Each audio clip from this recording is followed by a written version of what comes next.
রাধা রাধা। আমরা সকলে জীবনে ঈশ্বরের কাছে কিছু না কিছু প্রার্থনা করি, আর ঈশ্বর যখন আমাদের মনস্কামনা পূরণ করেন তখন আমরা প্রসন্ন হয়ে যাই। কিন্তু যখন ঈশ্বর আমাদের মনস্কামনা পূর্ণ করেন না, তখন আমরা ভাবি, সন্দেহ করি যে সত্যি ঈশ্বর আছেন। আপনাকে একটা কথা বলি, আপনি যদি ঈশ্বরের সম্মুখে নিজের ইচ্ছে বা মনস্কামনা রাখেন আর ঈশ্বর তা পূরণ করেন, তার অর্থ হলো ঈশ্বর এটা জানেন যে আপনার তার প্রয়োজন রয়েছে। কিন্তু যদি আপনি কামনা করেন আর তা পূর্ণ না হয়, তাহলে শুধু এটা মনে রাখবেন যে ঈশ্বর সেই সব দেখতে পান যা আপনি দেখতে পাচ্ছেন না। দ্বিতীয় কারণ হলো এটা, ঈশ্বর এটা খুব ভালো করে জানেন যে যে ইচ্ছে আপনি রাখছেন সেই ইচ্ছে আপনি নিজের জোরে পূর্ণ করতে পারেন। তাই যদি আপনার ইচ্ছে ঈশ্বর পূর্ণ করেন, তাকে ধন্যবাদ জানান। আর যদি উনি আপনার ইচ্ছে পূর্ণ না করেন, তাহলে আরো ধন্যবাদ জানান। কারণ হয় উনি আপনার মঙ্গল চাইছেন, বা উনি আপনাকে ততটাই যোগ্য বলে মনে করছেন যে আপনি নিজেই নিজের ইচ্ছে, নিজের স্বপ্ন পূরণ করতে পারবেন।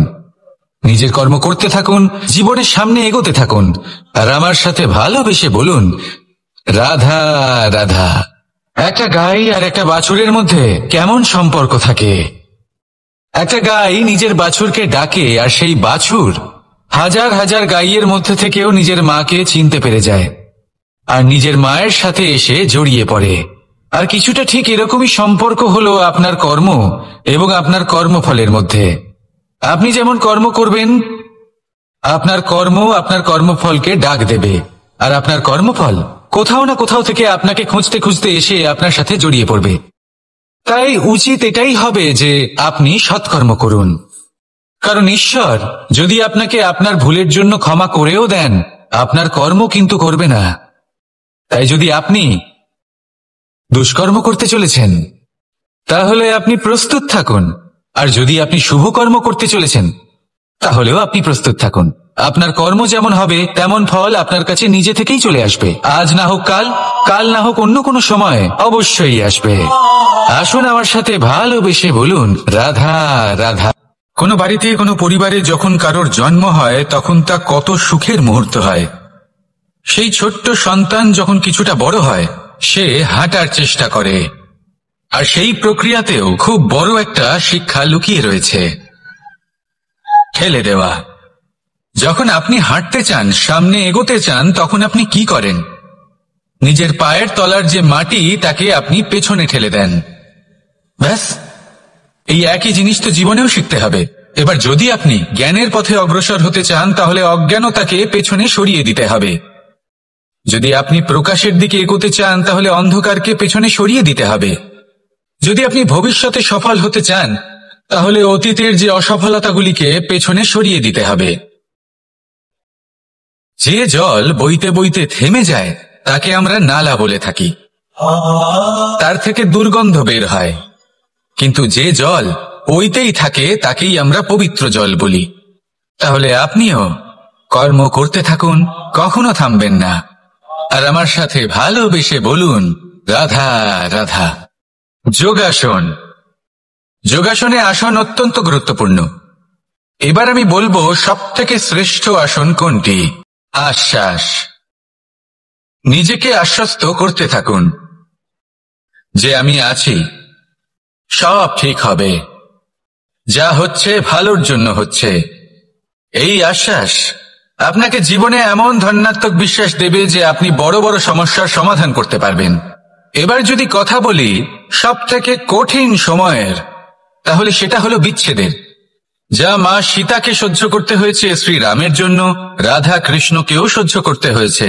যে ব্যক্তি বিচ্ছেদের সময় সঠিক পথে চলে এসেছে, সে জীবনে অনেক শ্রেষ্ঠ স্থানে অবশ্যই পৌঁছতে পারবে। এবার যদি কথা বলি সবথেকে জরুরি এবং গুরুত্বপূর্ণ সময়ের, তাহলে সেটা হলো সংযোগ। সকলকে সাহায্য করতে থাকুন। আপনি অন্যদের সাহায্য করে তাদের যত আনন্দ দিতে পারবেন, ততটাই আনন্দ আপনারও জীবনে অবশ্যই আসবে। আসুন আর আমার সাথে ভালোবেসে বলুন, রাধা রাধা। কামবোধ, এটাই আপনার অন্তরের প্রথম শত্রু। বেশিরভাগ মানুষই কামবোধ বলতে লালসা বোঝেন, কিন্তু এটা সম্পূর্ণ সত্য নয়। কামের আসল অর্থ হল কামনা, এটা খুবই সহজ ব্যাপার। মনুষ্য শরীর থাকলে, মানুষের মন থাকলে এই কামনা অবশ্যই থাকবে। এবার এটাই দেখতে হবে যে এই কামনা নেতিবাচক কামনা নাকি ইতিবাচক কামনা। অন্য কারোর জিনিসে নজর দেওয়া, অন্য কোনো মানুষের উপর নজর দেওয়া, কোনো অনুচিত বস্তুর দিকে নজর দেওয়া, এই নেতিবাচক কামনা। আর এই দুষ্কামনা মানুষকে দিয়ে অপকর্ম করাবে। তাই মনে রাখবেন, যে ব্যক্তি নিজের কামনাকে নিয়ন্ত্রণে রাখতে পারেন তিনি সঠিক পথেও থাকেন, সঠিক লক্ষ্যে পৌঁছতেও পারেন। যিনি কামনা নিয়ন্ত্রণে রাখতে পারেন না তিনি তার পথও হারিয়ে ফেলেন এবং লক্ষ্যচ্যুতও হন। তাই মনে রাখবেন, নিজের কামনাগুলিকে নিয়ন্ত্রণে রাখুন। কাম নামক এই শত্রুর ওপর বিজয় লাভ করুন। আর আমার সাথে ভালোবেসে বলুন, রাধা রাধা। আমাদের জীবনে দুই ধরনের সম্পত্তি হয়ে থাকে। এক হলো ভৌতিক সম্পত্তি, এক হলো জৈবিক সম্পত্তি। অর্থ, সম্পদ, সুবিধে, খাদ্য এইসব ভৌতিক সম্পত্তির মধ্যে পড়ে। ব্যক্তি, মিত্র, পরিবার, আমাদের আপনজন, আত্মীয় স্বজন সব জৈবিক শ্রেণীতে পড়ে। আর প্রত্যেক মানুষের পক্ষে এই বিভাজন বোঝা অত্যন্ত আবশ্যক। কারণ মূলত আমাদের ব্যবহার দুই রকমের হয়ে থাকে। হয় আমরা ভালোবাসি বা আমরা সদ্ব্যবহার করি। আর সবথেকে বড় ভুল আমরা তখন করি যখন আমরা বুঝতেই পারি না যে ভালোবাসবো কাকে আর ব্যবহার করব কাকে।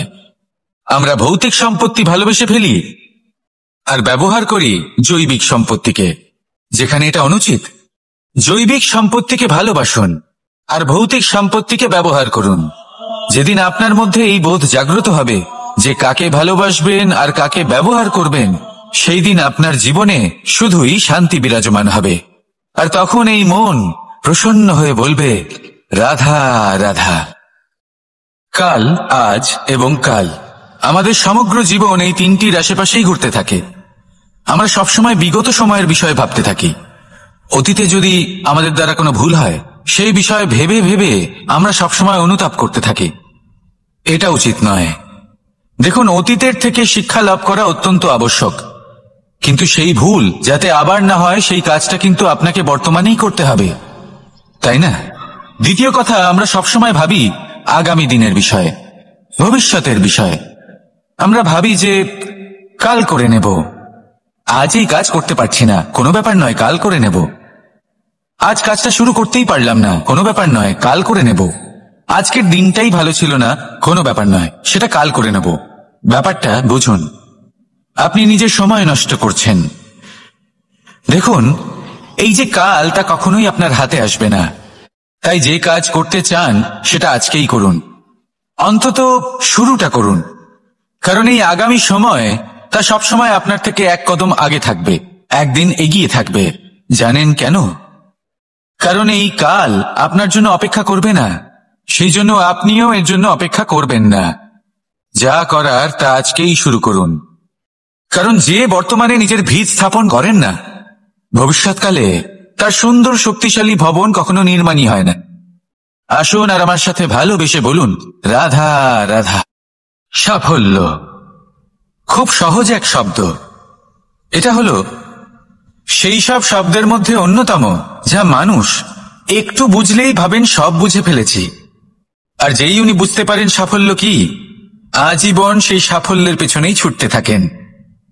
এই সাফল্য হলো একটা খেলার মতো, যাতে মানুষ নিজের সমস্ত জীবন বাজি লাগিয়ে দেন। আর প্রত্যেক খেলার মতোই এরও কিছু নিয়ম রয়েছে। আর প্রাথমিক নিয়ম হলো, এই সাফল্য লাভ করার জন্য সাফল্য লাভ করার স্বপ্নও আপনাকে অবশ্যই দেখতে হবে আগে। হ্যাঁ, কিন্তু শুধুমাত্র স্বপ্ন দেখলেই কিছুই হবে না। স্বপ্ন দেখুন, তারপরে আপনার নিজের নিদ্রাকে ভঙ্গ করতে হবে, দিনরাত পরিশ্রম করতে হবে, দিনরাত চেষ্টা করতে হবে। তবেই এই সাফল্য আপনার কাছে আসবে আর আপনার পদানত হবে। তাহলে স্বপ্ন দেখুন আর পরিশ্রম করে তাকে সার্থক করুন। যদি এটা করেন তবেই সাফল্য সহজেই আপনার কাছে আসবে। আর তখন মন প্রসন্ন হয়ে বলবে, রাধা রাধা। সমস্যা, প্রত্যেকের জীবনেই সমস্যা আসা যাওয়া করে। আর প্রত্যেক মানুষ সমস্যা আসার পর তার সমাধান খুঁজতে উঠে পড়ে লাগেন। কিন্তু যখনই সমস্যার সমাধান হয়ে যায়, আমরা সুপ্রসন্ন হয়ে যাই এবং অসাবধানও হয়ে যাই। আমাদের মনে হয় যে আমরা সম্পূর্ণরূপে সমস্যার অন্ত করেছি, কিন্তু কোথাও না কোথাও একটা ছোট্ট বীজ রয়েই যায়, আর সেই বীজ আমাদের অসাবধানতার ছত্রছায়ায় বড় হতে থাকে, আর তারপর মহা সংকট হয়ে আবার আমাদের উপর আক্রমণ করে। এই সংকট যে কোনো রূপে আসতে পারে, কোনো শত্রুর রূপেও আসতে পারে, বা কোনো মহামারীর রূপেও আসতে পারে। সেজন্য সবসময় সাবধান থাকাই উচিত, কারণ অসাবধান হলে কি হয়, আমাদের সুরক্ষা চক্রে একটা ছেদ উৎপন্ন হয়, আর আমাদের শেষ করতে পারে এমন এক বাণ সেই ছেদ বিন্দু হয়ে আমাদের হৃদয়ে প্রবেশ করতে পারে। তাই যে কোনো সমস্যার সমাধান করুন, জয়ী হন, উৎসব পালন করুন, কিন্তু সাবধানে থাকবেন। আসুন আর আমার সাথে ভালোবেসে বলুন, রাধা রাধা। এই সংসারের অন্তের এর বিনাশের প্রারম্ভ কিভাবে হয়? কোন যোগের মাধ্যমে, কোন ভয়ানক অসুরের আগমনে, নাকি প্রকৃতির রাগের কারণে? না, এই সংসারের বিনাশের প্রারম্ভ হয় আমি থেকে। এই আমি, এই তুমি, এটা আমি করেছি, ওটা তুমি করেছো, এটা আমার, ওটা তোমার, আদি ইত্যাদি। এই ভাব যখন মনে বাসা বেঁধে নেয়, সর্বপ্রথম ঘর ভাগ হয়, তারপর বসতি, তারপর প্রাণ, আর তারপর দেশ, আর সবার শেষে সমস্ত সংসার ভাগ হয়ে যায়। আর এই ভাগ হয়ে যাওয়া শেষে মনোমালিন্যে পরিণত হয়। এখন এমত অবস্থায় কি করা যেতে পারে? কিভাবে বাঁচা যায় এই পরিস্থিতির থেকে? কিভাবে দূরে থাকা যায় এই বিনাশের থেকে? উত্তর সেই একটাই, করুণা।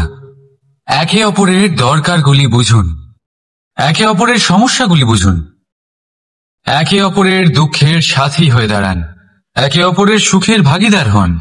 আর শেষে যখন এই আমি আমরাতে পরিণত হবে, তখন এই বিনাশ নিজে থেকেই দূরে চলে যাবে। তাহলে আমরাতে বিশ্বাস করতে শিখুন, আর আমার সাথে ভালোবেসে বলুন, রাধা রাধা। এই মুদ্রা, এবারে ভাবুন, এটাই আমাদের জীবন, জীবনের সুখ আর দুঃখ। এই মুদ্রার, এই জীবনের দুটি দিক। কিন্তু যখনই আমরা ঈশ্বরের কাছে প্রার্থনা করি, তখনই আমরা সুখ চাই, আর সেই সুখ আসেও। আর যখনই সেই সুখ আসে, তখন ব্যক্তি সর্বপ্রথম তাকে ভুলে যায় যে দুঃখের সময় ওনার সাথে ছিলেন। আর এমত অবস্থায় উনি সাহায্য করেন না, উনি করেন উপকার। আর এই উপকারের বদলে মানুষের থেকে উনি নিজের জন্য শ্রদ্ধা চান। আর সেই শ্রদ্ধা, সেই চাহিদার কারণে উনি নিজেকে অন্যদের থেকে শ্রেষ্ঠ, অন্যদের থেকে ভিন্ন মনে করতে বিবশ হয়ে যান। আর আলাদা হবার কারণে তার মধ্যে জেগে ওঠে অহংকার, আর সেটাই হয় তার পতনের কারণ। এবার এতে কি করা যেতে পারে? কি চাওয়া যেতে পারে ঈশ্বরের কাছে? এই প্রশ্ন অবশ্যই মনে আসে। ঈশ্বরের কাছে চান সুখ, শুধুমাত্র ততটাই যাতে অহংকার না আসে, আর দুঃখ ততটাই যাতে শ্রদ্ধা না চলে যায়। রাধা রাধা।